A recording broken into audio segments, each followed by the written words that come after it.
Усім прывітання, з вами по-ранейшаму Зміцер Лукашук, і мы працягваем абмяркоўваць падзею Беларусі і за яе межамі. Ну што ж, дачакаліся, нарэшце, даўно у нас не было ў гасцях, але вось ён і ў студыі. Такім чынам, вітайце, экс-спікер Каардынацыйнай рады, колькі часу прайшло, мы пра гэта памятаем, дэлегат фракцыі беларусы ў Каардынацыйнай радзе, палітолог і метадолог Андрэй Ягораў. Прывітанне, Андрэй. Дарэчы, адразу мы тут пасмяяліся, але ну такое пытанне, это ж трэба дадумацца да яго. Вот узгадалі, што метадолог, але тым не менш пішуць.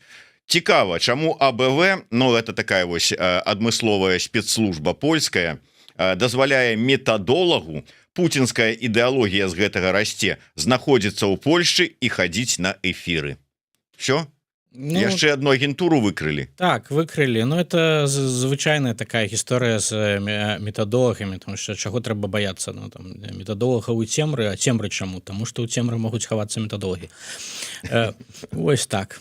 Да, метадолагі яны такія, толькі ў цемры іх трэба і шукаць. Тым не менш, Андрэй, я не ведаю у дадзеным выпадку, як метадолог, як палітолог ці як чалец, адзін з лідараў фракцыі ў Каардынацыйнай радзе. Сітуацыя вакол Сергея Ціхановскага і звязаная з, ну, дакладней, што выцякае з яго выказванняў, дзеянняў. Ось як ты ацэньваеш? Вот як метадолог, давай з гэтага пачнем. Ну, я ацэньваю гэта, ну, тут хутчэй трэба паліталагічны аналіз рабіць, а не разглядаць гэта як метадолагу, які займаецца там тэорыяй мыслення дзейнасці. Ну вось з паліталагічнага пункту гледжання Сергей Ціхановскі гэта чалавек, у якога на сённяшні час самы вялікі палітычны сацыяльны капітал пасля таго, як ён выйшаў з турмы, і не апошнюю чаргу, таму што ён не звязаны з гісторыяй, ну, паразаў і памылак, якія былі зроблены дэмакратычным рухам. У яго высокі рэйтынг вядомасці і даволі нізкі негатыўны рэйтынг у сілу тых абставінаў, якія ёсць, і таму ён можа альбо вельмі добра інвеставаць гэты палітычны капітал, як бы, альбо, ну, распарадзіцца ім даволі бессэнсоўна. І у Сергея пакуль што ёсць тэндэнцыі і да першага, і да другога. Вось калі ён кажа, што наша галоўная задача гэта самаарганізацыя, калі ён кажа пра паездкі па дыяспарах, пра стварэнне, ну, нейкага моцнага даволі там палітычнага руху унутры дыяспары, мне падаецца, што гэта вельмі правільны кірунак інвестыцый гэтага палітычнага капітала Сергея.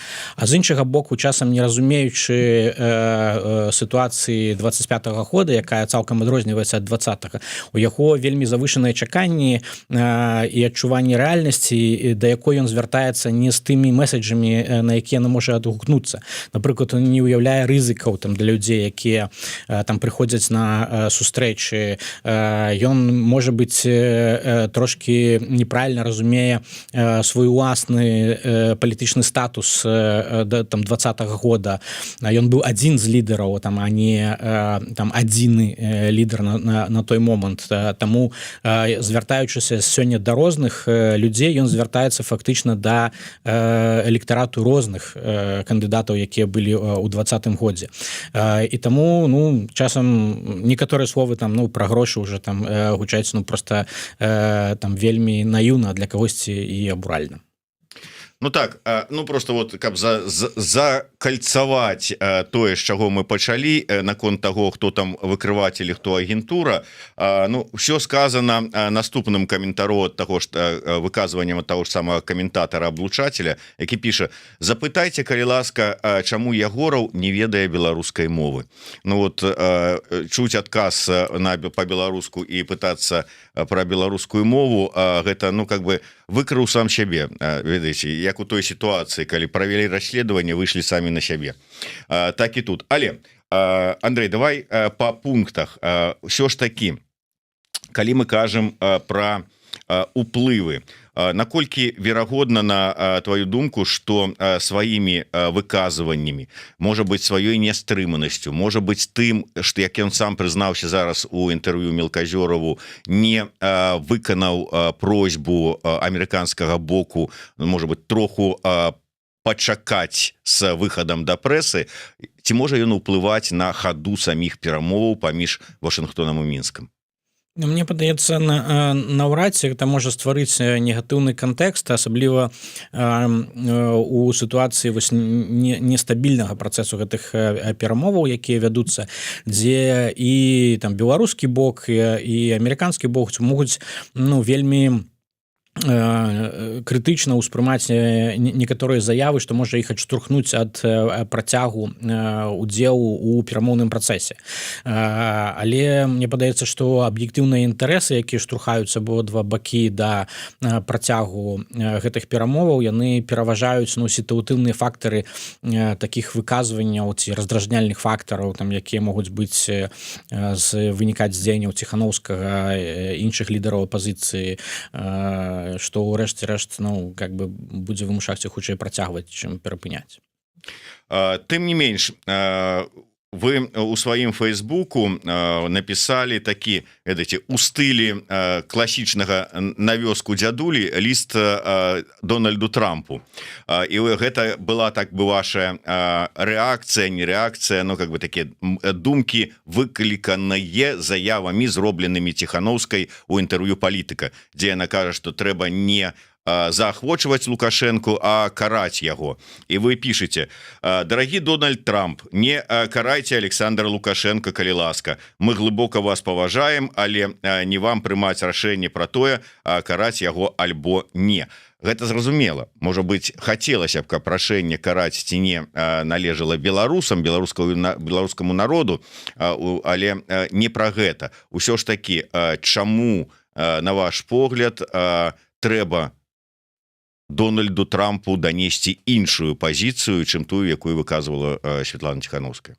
Таму што на сённяшні час менавіта камбінаваная стратэгія перамоваў пры наяўнасці санкцыяў у ціску, якая ідзе, яна штурхае беларускі рэжым да таго, каб вызваляць палітычных зняволеных і мажліва ў перспектыве спыняць ці змяншаць узровень рэпрэсій у Беларусі.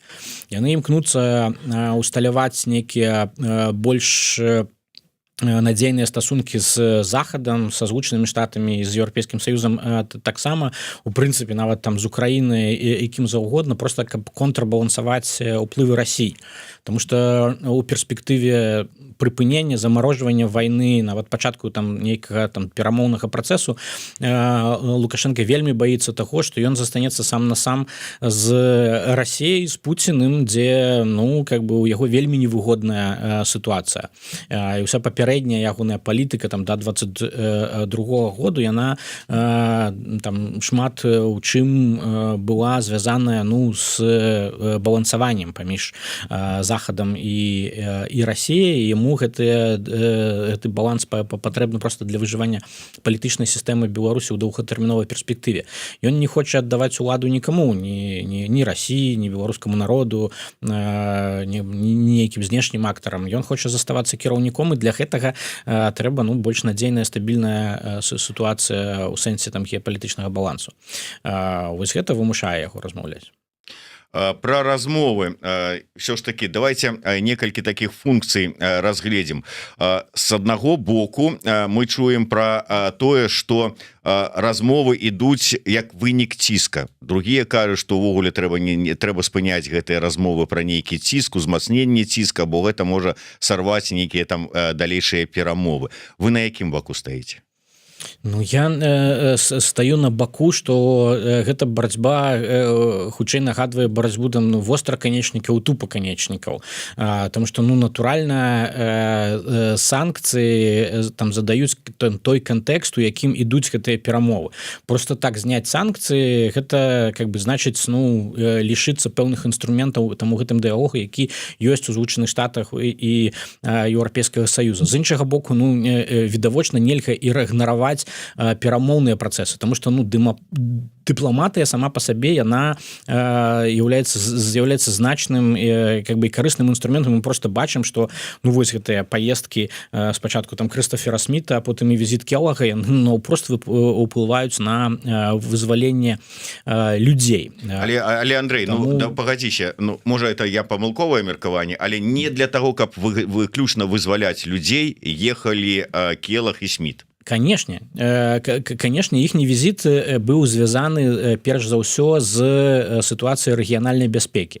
Беларусь з'яўляецца удзельнікам гэтай агрэсіі там супраць Украіны, і Беларусь патэнцыйна там можа быць там нейкім, можа не самым, канешне, значным, відавочна не самым значным фактарам, але фактарам магчымых перамоваў.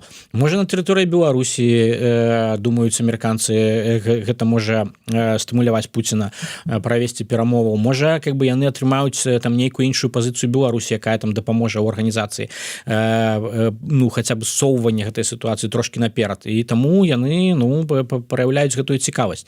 Але у гэтай сітуацыі ўнутраны беларускія пытанні, звязаныя з і там легітымнасцю самога Лукашэнкі, прымальнасцю ягонага для такого кшталту перамоваў, таму што ну і тады ўнутраная сітуацыя ў Беларусі, звязанай з палітычнымі зняволенымі, масавым парушэннем правоў чалавека, з'яўляецца важнай. І таму яна становіцца прадметам там перамоваў таксама.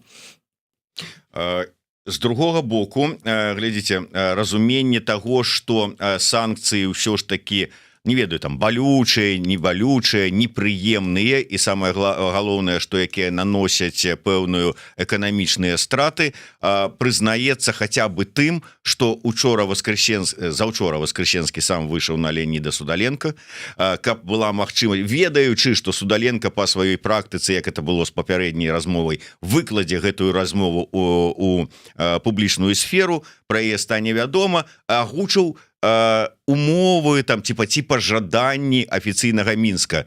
Здымайце санкцыі як мінімум з калійкі з банкаўскай сферы, здымайце санкцыі з Белавія, і палова людзей, як там сказаў, на палову турмы апусцеюць. Прычым яшчэ нават выказаўся за тое, што безумоўна пра тое, што на месца вызваленых прыйдуць іншыя, размова не ідзе. То есть это сведчанне таго, што ўсё ж такі вот гэта санкцыі, вот тое, што яны якую шкоду наносяць рэжыму, яно становіцца прычынай для того, што рэжым ідзе на вызваленне. Ну, па-першае, трэба са скідкі ўспрымаць любыя словы Воскресенскага, потому што гэта такі клоун, персанаж, які працуе выключна на апазіцыйную аўдыторыю. Ягоная задача там раздражняць, ствараць хаос, там, ну... Як, в прынцыпе, і ўсіх прапагандыстаў з Беларусі мне кажуць, што нікога гэтага там Азаронка, Бондараву і ўсіх астатніх там ніхто не глядзіць, яны ўсе на нас працуюць. Але вось пра тое, што вы кажаце пра санкцыі, канешне, з'яўляюцца прадметам, пра які вядзецца гаворка. Ці сама гаворка вядзецца таму, што гэтыя санкцыі уведзеныя, ну это таксама ну такі спрэчны момант. Гэта сітуацыя, пра якую яны не могуць не размаўляць. Ну а пра што ім размаўляць?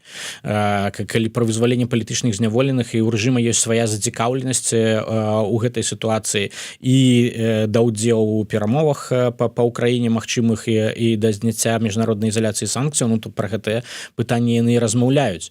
І тут ну пошук першапрычыны таго, чаму гэта адбываецца ну у выглядзе санкцыяў, мне падаецца памылковым. Рэжым штурхае на гэтыя перамовы комплексная сітуацыя.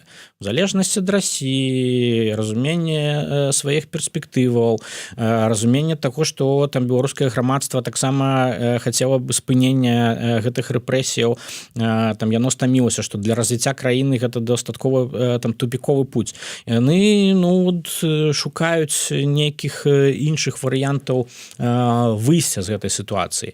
І проста самі санкцыі тут, як і перамоўныя стратэгіі, гэта проста інструменты, якімі мусяць карыстацца дэмакратычныя сілы. Трэба быць ну больш адэкватным сітуацыі, больш гнуткім проста, тому што калі настойваць толькі на адной лініі, ігнаруючы проста фактар таго, што, напрыклад, перамовы спрыяюць там пэўнаму працэсу вызвалення і, магчыма, там прыпынення змяншэння там рэпрэсіяў, то ну ад гэтага рэальнасць не зменіцца.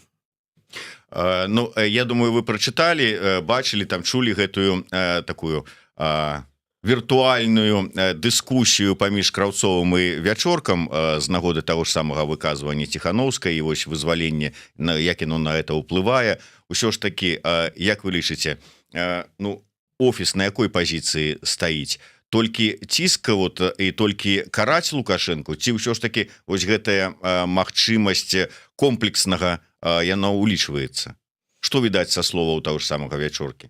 Ну гэта цяжка сказаць, таму што ну калі вось ідзе такое інтэрв'ю як у палітыка выходзіць, то падаецца, што ну гэта настойванне толькі на там стратэгіі ціску, там пакарайце, ізалюйце, не сустракайцеся, там не рабіце нейкіх крокаў, якія у публічным сэнсе там могуць надаць уражанне, што там з рэжымам можна кантактаваць. Гэта адно. З іншага боку, ну там тое, што піша ў сябе в Фейсбуку Франак, там как бы ёсць камбінацыя гэтых стратэгій. Ён там прызнае неабходнасць наяўнасці гуманітарнага трэку, кажа, што яны з гэтым працуюць.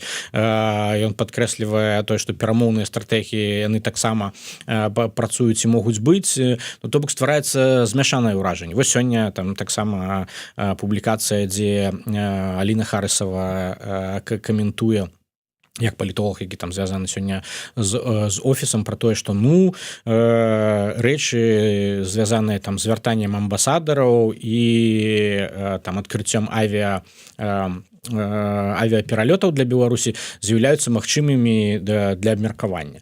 Ну таму тут вот розныя меседжы з розных бакоў і складана інтэрпрэтаваць, у чым ўсё ж такі пазіцыя. Вось, дарэчы, добра, што нагадалі пра вяртанне амбасадараў. Я памятаю, колькі то ўжо часу прайшло? Больш за год? Так, это было на мінулай канферэнцыі «Новая Беларусь» у жніўні, дзе Андрэй Егораў выказаў такое меркаванне, што ўсё ж такі варта, можа быць, каб Еўрасаюз праводзіў, краіны Еўропы праводзілі пачалі нейкі дыялог, перамовы з рэжымам Лукашенко, і наўзамен за вяртанне дыпламатаў рэжым выпускаў нейкіх палітвязняў. Маўляў, дыпламаты ўсё адно будуць вяртацца, так трэба гэтым скарыстацца. Вашыя словы? Мае словы, да. Ну, я правільна ў сэнсе пераказаў, ці нешта? Так, правильно. Я казаў, што ну вось такія там рэчы звязаныя з падвышэннем узроўня там дыпламатычнага кантакта і ну кантактаў на тэхнічным узроўні з уладамі, калі яны дапамагаюць вызваляць палітычных зняволеных, то і калі яны спрыяюць у прынцыпе развіццю патэнцыялу там беларускага грамадства, ну змяншаюць ізаляцыю людзей, напрыклад, не рэжыма там, але как бы людзей. Гэта как бы тое, што трэба рабіць. Так, і вось мы бачым, што ну за год вось пазіцыя офісу ну схіляецца ў гэты бок, і я лічу, што гэта правильно. Але мы ўжо бачым за гэты год вяртанне як мінімум аднаго дыпламата ў Мінск, Словакіі, да?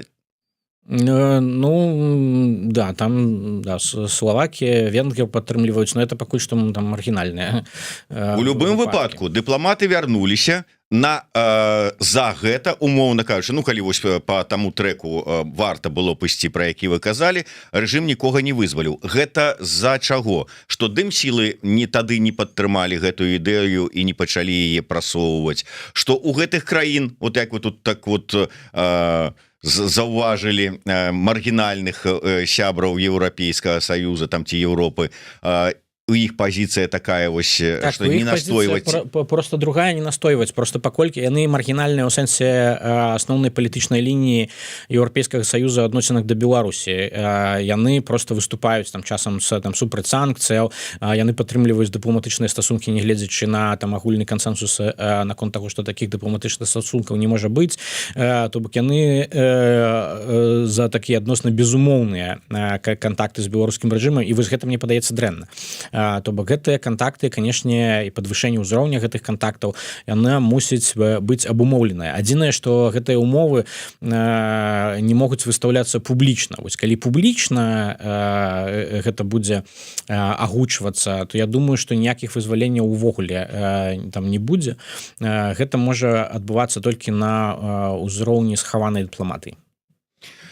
Вот так вот. Добра, але я вернуся, дарэчы, вось тут быў у нас адзін з наших удзельнікаў, сказаў, што прысутнічаў на апошняй канферэнцыі на рэшэйпе у Варшаве, слухаў прамову спадара Ягорова на рэшэйп, там былі цікавыя думкі спадара Егорова былі про тое, что мы тут, як тут как бы мягко для эфира сказать, мы тут все знаходзімся у вялікай дупе. Ага. Ну, і што мы з гэтай дупы, умоўна кажучы, на што можам уплываць і што рабіць? Я думаю, что паважаны каментатор адресуецца да маіх думак і параўнання сітуацыі беларусаў, якія знаходзяцца ў выгнанні сёння з сітуацыяй габрэйскай дыаспоры да стварэння там дзяржавы Ізраіль.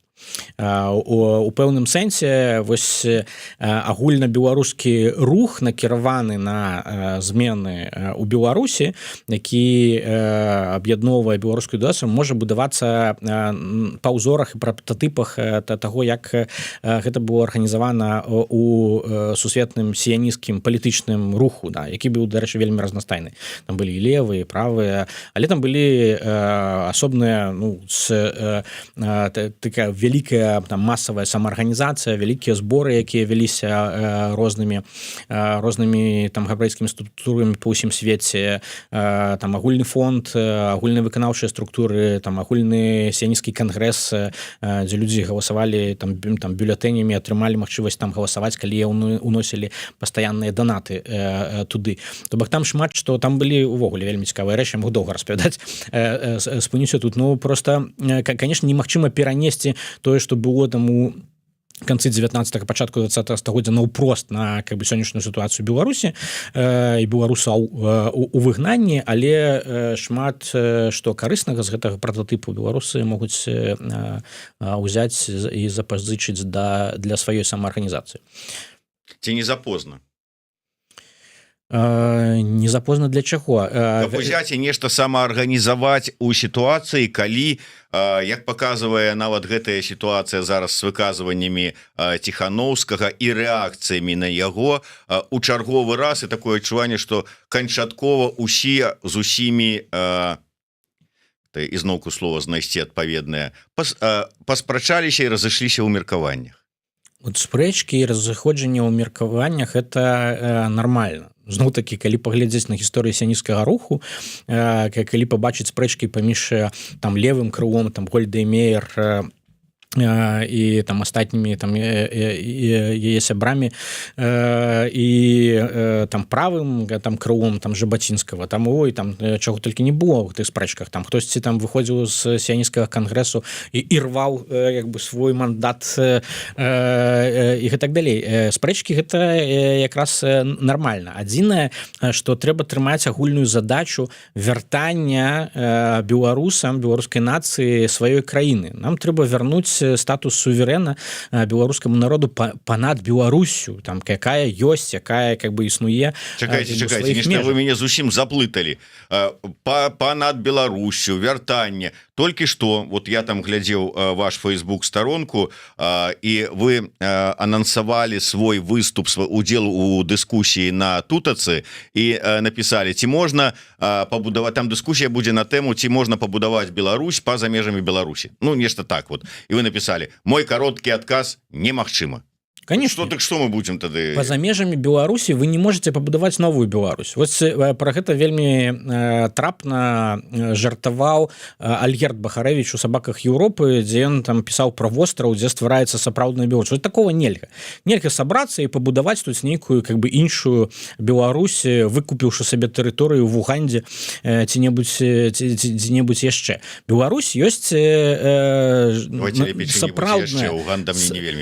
сапраўдная Беларусь, і толькі яна ёсць прасторай практыкі і зменаў как бы для нас, не гледзячы на тое, дзе мы знаходзімся. Так, беларуская нацыя з'яўляецца сёння там транстэрытарыяльнай, як бы мы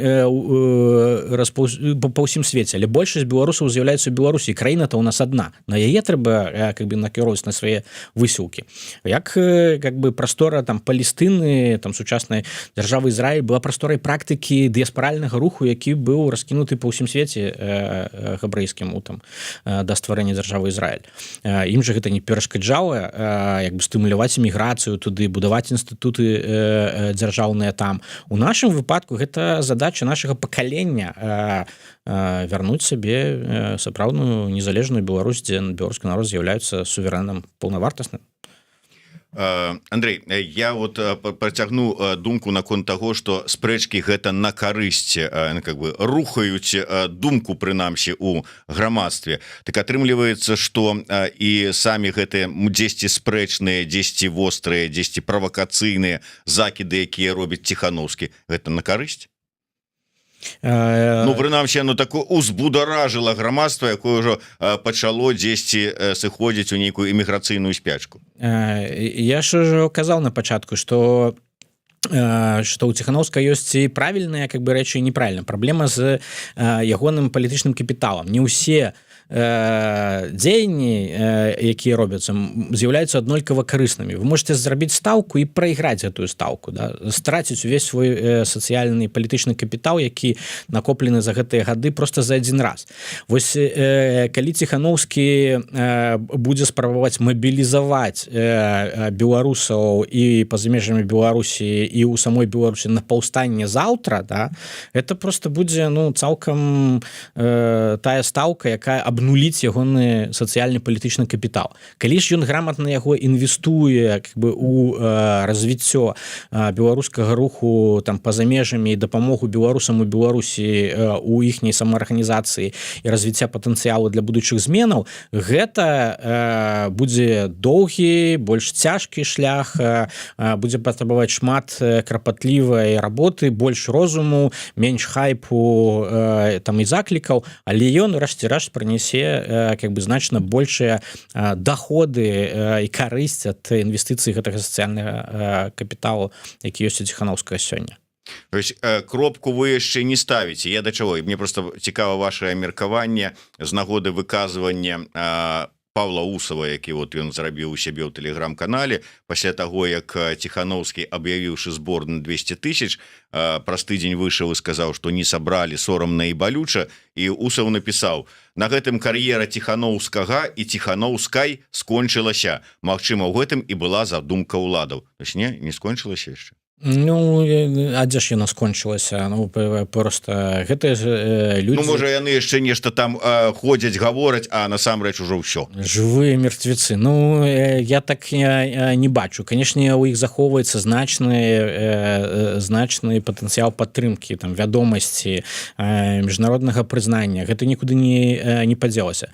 Нават нягледзячы на тое, што там вот пазіцыя офіса Ціхановская не вельмі супадае, скажем, за стратэгіяй адміністрацыі Трампа адносна да Беларусі, але адміністрацыя Трампа сустракаецца з офісам Ціхановскай і дазваляе ім падзяляць пэўныя вынікі паспяховых працэсаў вызвалення палітычных зняволеных. То бок офіс там як бы не удзельнічае непасрэдна, але ўсё ж такі как бы удзельнічае у раздзяленні агульных бенефіц, якія з'яўляюцца з гэтым.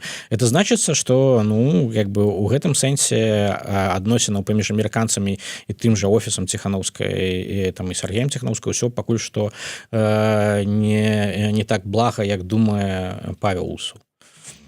Дарэчы, амерыканцаў ўжо ўзгадалі, я ізноўку вярнуся да гэтай тэмы. Як вы лічыце, ўсё ж такі перамовы працягнуцца, вызваленні з гэтай нагодай працягнуцца, і наколькі вам блізкі даволі, як мне падаецца, аптымістычны прагноз Вольгі Лойкі, якая кажа, што па восені магчымы значныя вызваленні? Ох, мне цяжка рабіць такія прагнозы ўвогуле, то бок з метадалагічнага пункту гледжання лепш казаць, што калі вось будзе гэта, то тады там здарыцца гэта. Вось калі не будзе там рэзкага абвастрэння сітуацыі супрацьстаяння там Злучаных Штатаў у Расіі, да, калі гэта будзе ўсё ж такі вось хаця бы это хісткі працэс, але спробаў арганізацыі перамоваў і дамоўленасцяў, тады хутчэй за ўсё працягнецца і працэс кантакту адміністрацыі Трампа з Беларусю. Калі гэты працэс працягнецца, гэта можа прыводзіць да пэўных саступак там узаемных звязаных са спробай прывесці там сітуацыю ў Беларусі больш спрыяльная для там стратэгічных інтарэсаў Злучаных Штатаў і беларускага рэжыму там сітуацыі, і тады у гэтай сітуацыі могуць быць значныя вызваленні, і гэтыя значныя вызваленні могуць тады змяніць і пазіцыю Еўрапейскага Саюзу, таму што сёння без Еўрапейскага Саюзу цяжка будзе чакаць змяншэння ўзроўню рэпрэсіяў і нармалізацыі сітуацыі, то бок яны мусяць увайсці раней ці пазней у гэты працэс, таму што пытанне санкцыяў яно на стале, яно не будзе вырашанае без удзелу Еўрапейскага Саюзу. Такім чынам атрымліваецца, што мы зараз чакаем, што Трамп будзе ціснуць на Еўрапейскі Саюз, каб яны далучыліся да гэтага перамоўнага працэсу. Мне падаецца, што хутчэй яны абіраюць стратэгію того, што мы будзем рабіць тое, што мы робім, а Еўрапейскі Саюз сам будзе вызначацца адносна там сваіх прыярытэтаў у гэтай сітуацыі. А паколькі ўсё ж такі рэжым міжнародных санкцыяў і супраць Расіі, там і супраць Беларусі, ён падразумевае тое, што мусіць быць сінхранізацыя паміж Злучанымі Штатамі і Еўрапейскім Саюзам, то Еўрапейскіму Саюзу будзе важна размаўляць з амерыканцамі прынамсі пра гэта, і ў гэтых размовах магчыма будзе змяняцца і стаўленне, але шмат вось такіх невызначаных фактараў, якія накладаюцца вайной, і вось гэты туман вайны ён просто накрывае ўсё і робіць усе гэтыя прагнозы вельмі хісткімі. Я да словаў яшчэ аднаго чалавека, але ён больш блізкі вам, чым Павел Усаў, гэта ваш паплечнік па фракцыі Вадзім Пракоп'еў, які ось тыдзень таму быў у нас у эфіры і выказваўся пра тое, што Ціханаўскаму зараз адзінае, што трэба зрабіць, это паехаць у ЗША і скарыстацца момантам, дамагчыся і выступіць на платформе каго-небудзь там з якіх-небудзь вот этих пратрампаўскіх падкастараў, мільённікаў, каб нават не да Трампа, а да трампаўскай аўдыторыі данесці наш боль, свой боль і патрэбы беларускага грамадства. Ці згодныя вы з гэтым і ці магчыма такое? Так, я думаю, што гэта магчыма. І Вадзім тут прапаноўвае пэўную там піяр стратэгію, звязаную зноў-такі з тым сацыяльным і палітычным капіталам вялікім Сергея Ціханаўскага, таму што толькі сёння, толькі ў пэўны там перыяд часу яго здольныя пачуць, і ён здольны у гэтай сітуацыі дагрукацца да значных медыйных асобаў у Злучаных Штатаў і нейкім чынам паўплываць на атачэнне Трампа, яго староннікаў, арганізацыі, якія падтрымліваюць яго, і гэта мне падаецца важным. Увогуле такія рэчы трэба сістэмна выбудоўваць у цэнтрах прыняцця рашэнняў, якія важныя для Беларусі і ў Еўропе, і ў Злучаных Штатаў, і пастаянна іх падтрымліваць, але вось сёння у Ціханаўскага сапраўды ёсць такі шанс, і Вадзім мае рацыю, што пытанне вызвалення ўсіх палітычных зняволеных мусіць быць пастаўлена, яна мусіць быць там як фактар, таму што пра гэта лёгка забыцца. А як пра гэта не забыцца, трэба, каб атачэнне Трампа, тыя, хто яго падтрымліваюць, яны таксама ў гэта паверылі, што гэта важны і правільны крок для амерыканскай дыпламатыі зрабіць гэта для Беларусі і беларусаў. Ці патрэбна гэта ўсё ж такі для беларусаў рабіць нешта там такое амерыканскай дыпламатыі? Стратэгічна патрэбна. Я думаю, хаця тут вялікая праблема з тым, што як такой там вялікай стратэгіі адносна Беларусі ні ў Еўрапейскага Саюза, ні ў Злучаных Штатаў няма на сённяшні час. Але сітуатыўна гэта дапамагала Трампу з ягоным іміджам чалавека, які там нясе мір, чалавека, які можа вырашаць складаныя дыпламатычныя праблемы там у іншых рэгіёнах, і гэта ўрэшце рэшт, я думаю, пазітыўна бы ўплывала на агульны рэгіянальны кантэкст тут. Вожык патрыёт абураецца там я правда не может быть не дачу, дзе Андрей сказаў, што рэпрэсіі панізіліся, здаецца, не панізіліся зараз. Я думаю, што яны ў перспектыве у выніку гэтых перамоўных працэсаў могуць панізіцца. Вот Вожык піша: вы бачылі справаздачу за першую палову 25-го года, ну маецца відаць на увазе справаздача праваабаронцаў вясны, перамовы ідуць не першы месяц, рэпрэсіі толькі нарастаюць. Ну і сапраўды, колькі там 1700, здаецца, за першую палову года было палітычна, вот толькі про тое, што мы ведаем, а вельмі шмат не ведаем з-за таго, што запалоханыя сваякі і інфармацыю нікому не даюць. Так, рэпрэсіі працягваюцца, гэта даволі абсурдна для самога рэжыма, потому што гэта не дадае яму сённяшні час устойлівасці, гэта ідзе супраць чаканняў людзей унутры ў Беларусі. Яны за гэта не любяць гэты рэжым, таму што яны хочуць больш спакойнай сітуацыі, нармалізацыі ўнутры краіны без гэтага ўсяго как бы штодзённага кашмару.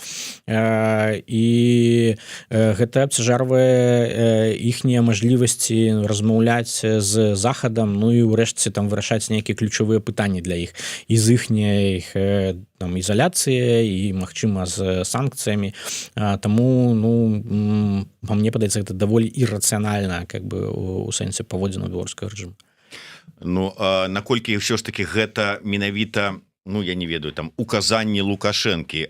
Я чытаў такое меркаванне, што гэта просто сілавікі, ўжо машына пайшла і ўжо там ход яе не залежыць ад таго, што там Лукашенко робіць, кажа, там дзейнічае. Ну, вы ж бачылі пасля візіта Келаху, там была вельмі такая дзіўная прамова Лукашэнкі, дзе ён нібыта тлумачыў сілавікам і астатнім, чаму яны ідуць на перамовы вызвалення такіх сімвалічных фігур, як Ціханаўскага, і ўвогуле як бы намікаў на тое, што как бы трэба змяншаць нейкім чынам вось гэты рэпрэсіўны ціск. Ну, ці там можна было гэта так пачуць, прачытаць паміж радкоў.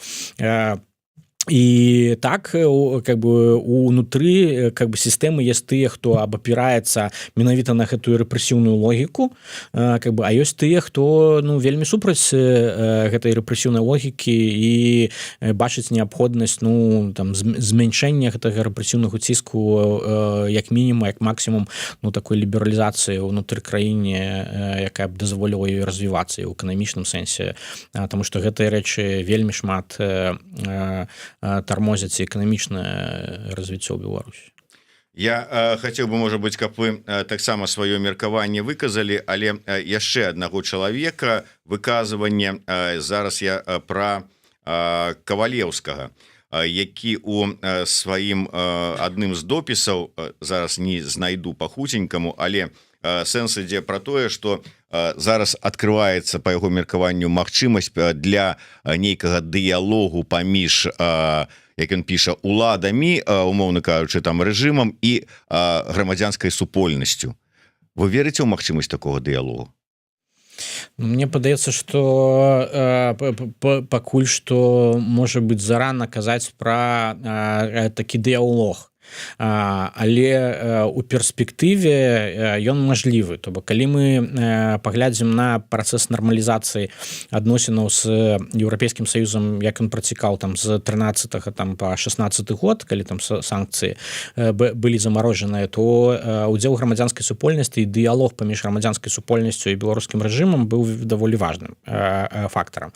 І там ствараліся адмысловыя фарматы кшталту дыялогу па правах чалавека, які дазволіў там беларускім праваабарончым арганізацыям, нават не зарэгістраваным, удзельнічаць у абмеркаванні сітуацыі у Беларусі. І для Еўрапейскага Саюза гэта было значным паказчыкам таго, што, ну, ўсё ж такі магчыма штосьці рабіць далей, да, у сэнсе прагрэсу адносінаў з беларускім рэжымам. Таму стратэгічна, мне падаецца, правільныя вельмі словы Валера, ці мажліва гэта, ну, зараз, ну, я думаю, што не ну прынамсі пакуль што гэта можа толькі быць ну у сэнсе абмену сігналамі, пэўнае выказванне з боку грамадзянскай супольнасці, што яна б чакала ад беларускага рэжыму, ну і нейкія крокі беларускага рэжыму па зменах сітуацыі ўнутры краіны, таму што на сённяшні час грамадзянская супольнасць знаходзіцца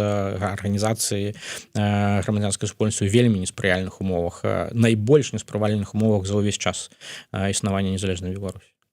Ну, вот да, правильное слово, існаванне незалежнай Беларусі. Саша Бухчел піша: Лукашенко не будзе перамаўляцца ні з КС, ні з Тихановскімі, ні з Ягоравым і іншымі. Ён толькі над вами пасміхаецца і здзекуецца, а вы са сваімі перамовамі лезеце. Вожык патрыёт, дыялог Воскресенскага з Канапацкай ці каго маецца на ўвазе? Дыялог беларускага рэжыму адбываўся, то бок ён адбываўся з там 16 па 20 год у фарматах каардынацыйнай групы Беларусь-ЕС, напрыклад, дзе ўдзельнічала там беларуская грамадзянская супольнасць, прадстаўнікі там беларускіх міністэрстваў. Гэта былі у вегетарыянскія часы. Вось мы глядзім на гэта як на вегетарыянскія часы, а калі адматаць яшчэ там як бы раней, то гэтыя часы там могуць падавацца не такімі уж вегетарыянскімі.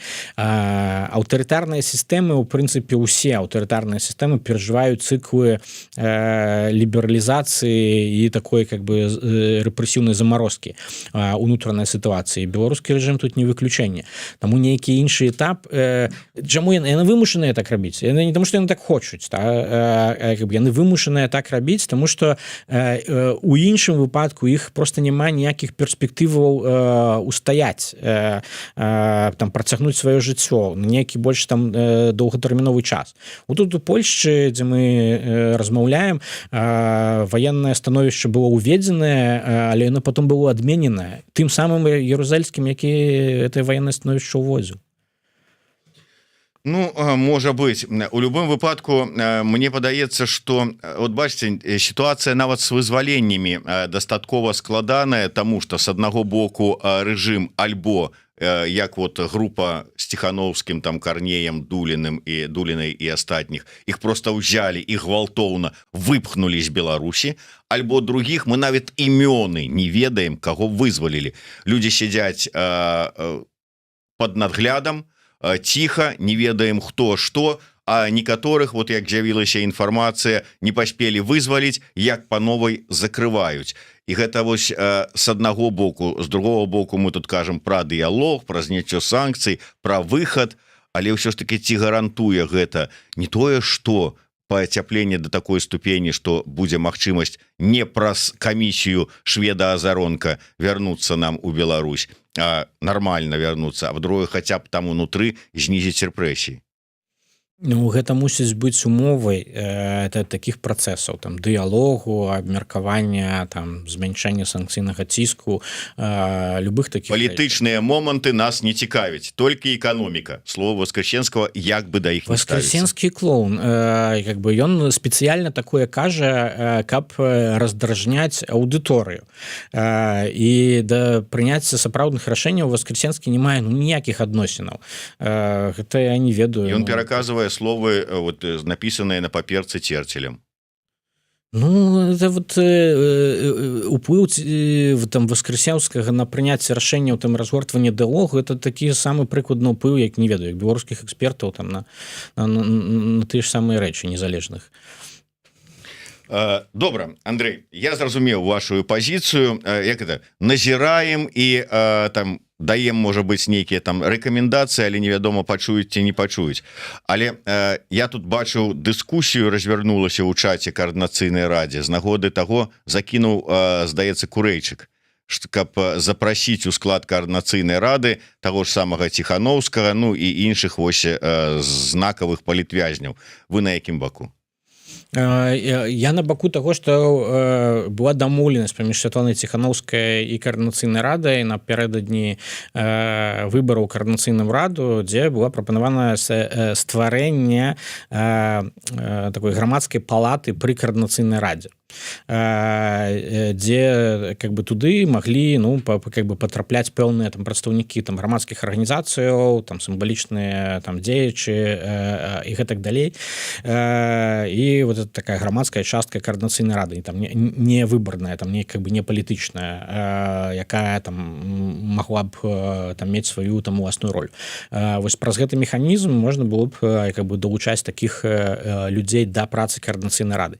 Калі ж просто уключыць у склад каардынацыйнай рады там Сергея Ціханаўскага ці каго-небудзь сёння, это будзе просто парушаць прынцып выбарнасці сябраў каардынацыйнай рады. А гэта важна. Выбары самі па сабе былі вельмі правільным крокам. Ну, напрыклад, там сёння там прызнанне ў парламенцкай асамблеі Савета Еўропы каардынацыйнай рады звязанае з тым, што выбары адпавядалі міжнародным стандартам. Ну і на завяршэнне ўсё ж таки той же самы Іван Краўцоў, дарэчы, Іван Краўцоў заўтра будзе ў нас у эфіры.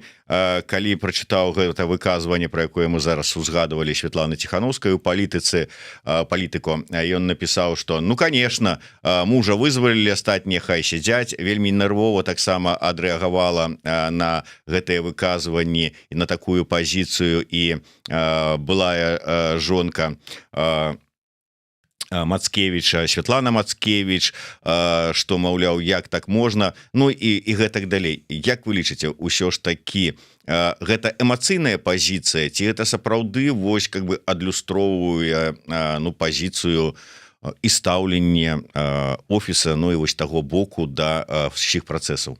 Ну, словы, якія прагучалі, там не прызнавайце, там не там камунікуйце. Пасля таго, як менавіта гэтая там камунікацыя і сустрэчы прывялі да вызвалення Сергея Ціханаўскага, пры тым, што людзі, у якіх сядзяць іх там родныя, там сваякі, там блізкія сябры там у турме, яны ну гучалі дастаткова неадназначна, калі не сказаць цынічна там у гэтай сітуацыі. Таму абурэнне я тут думаю, ну цалкам справядлівая. Калі казаць зноў-такі пра сапраўдную пазіцыю офіса, ну вось яна ну супярэчлівая пакуль што. У адным месцы мы бачым выказванне пра тое, што ну, мы падтрымоўваем стратэгію камбінавання перамоваў там і санкцыйную ціску, там у іншых это вось такія заклікі там не надавайце Лукашэнкі ніякай там вось легітымнасці праз гэтыя сустрэчы, там толькі санкцыі і так далей. Ну, мне падаецца, это не вельмі правильно. Трэба арыентавацца ўсё ж таки ў палітычнай сітуацыі. Вот, ну, ўсё ж таки дайце на развітанне вашу параду. Як варта было б паводзіць сябе, ну, найперш, можа быць, Сергею Ціханаўскаму ў гэтай сітуацыі?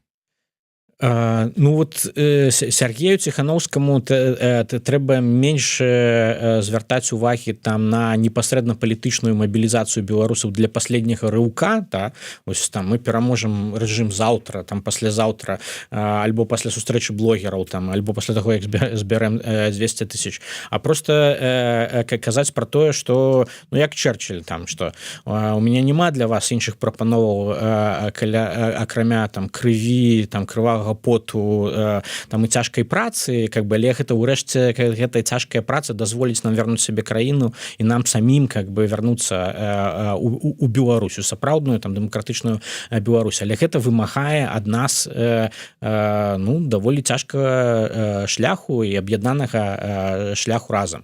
Вось гэта парада Сергею Ціханаўскаму. І ну асцярожна распараджацца тым сацыяльным і палітычным капіталам, ягоны ёсць, тому што яго можна страціць за секунды.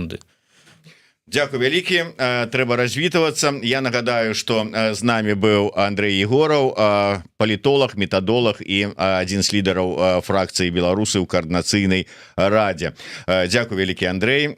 Подписывайтеся на сацыяльныя сеткі каардынацыйнай рады, ваши асабістыя, ці там можа быць Фейсбука дастаткова. Фейсбук, прыходзьце, пішыце, каментуйце. Ну і не забывайте подписываться на YouTube канал Еврорады. До сустрэчы. Жыве Беларусь.